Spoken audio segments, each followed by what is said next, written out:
नमस्कार, मी शामराव मोकाशी. हा व्हिडिओ प्रत्येकानं पूर्ण ऐका आणि एकमेकाला शेअर करा. आता जे बाईक टॅक्सी जे आपण म्हणतो आणि विनाकारण ह्याने गोमगाला केलेला आहे. बाईक टॅक्सीना लायसन पक्की लायसन दिलेत का? असं कुणालाही लायसन दिलेलं नाही. पहिली गोष्ट हे लक्षात ठेवा. आता बाईकवरनं तुम्ही जे प्रवास करतायसा आणि बाईक टॅक्सी बोलतायसा, असं महाराष्ट्रात खाली शासनानं त्यांना 1 महिन्यासाठी तयारी करण्यासाठी परमिशन दिलेली होती. म्हणजे 50 ही बाईक हव्या आहेत. 15 किलोमीटरच्या पुढं ती गाडी चालणार नाही. ड्रायव्हरकडं लायसन बिल्ला हवा आहे. तुमची गाडी जी आहे ती पब्लिक ट्रान्सफरमध्ये ही केलं नोंद पाहिजे. म्हणजे कमर्शियल गाडी पाहिजे. परंतु असे कुठले निर्णय अजून झालेले नाहीत. त्यांना प्रोव्हिजन लायसन दिलेली होती, ती सुद्धा संपलेली आहेत. त्यानंतर त्यांच्यावरती गुन्हे टाकलेले आहेत. म्हणजे हे Uber India system private limited,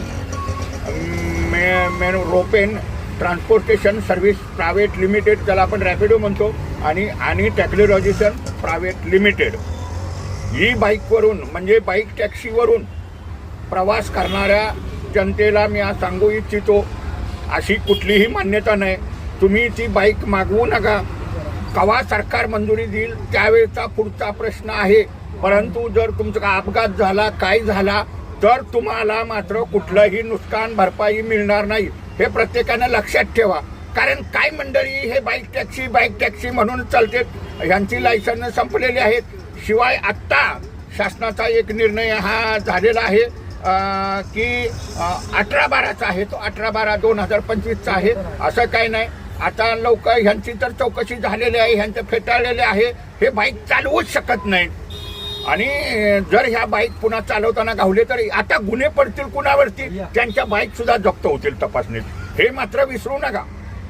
ह्या गोरगरिबांच्या बाईक आहेत आणि ह्यांनी जर जोडून त्या बाईक जर चालवल्या आणि ते जर घावले तर त्यांच्या बाईक सुद्धा ह्या जप्त होतील. हे मात्र कुणीही विसरू नका. तर बाईक टॅक्सी अजून महाराष्ट्रात चालू झालेली नाही. महाराष्ट्रातील जनतेनं कुणीही बाईक टॅक्सीनं प्रवास करणं हे धोकादायक आहे. अपघात झाला तर तुम्हाला 10 पैसेही मिळणार नाहीत. हे मात्र तुम्हाला ही लक्षात घ्या. लवकरच ह्याच्यावरती परिवहन आयुक्त यांच्या अध्यक्षतेखाली सगळ्या आणखीन पुन्हा चौकशी होतील आणि पुन्हा परिवहन सचिवांच्या अध्यक्षतेखाली बी चौकशी होतील. हा व्हिडिओ जास्तीत जास्त शेअर करा.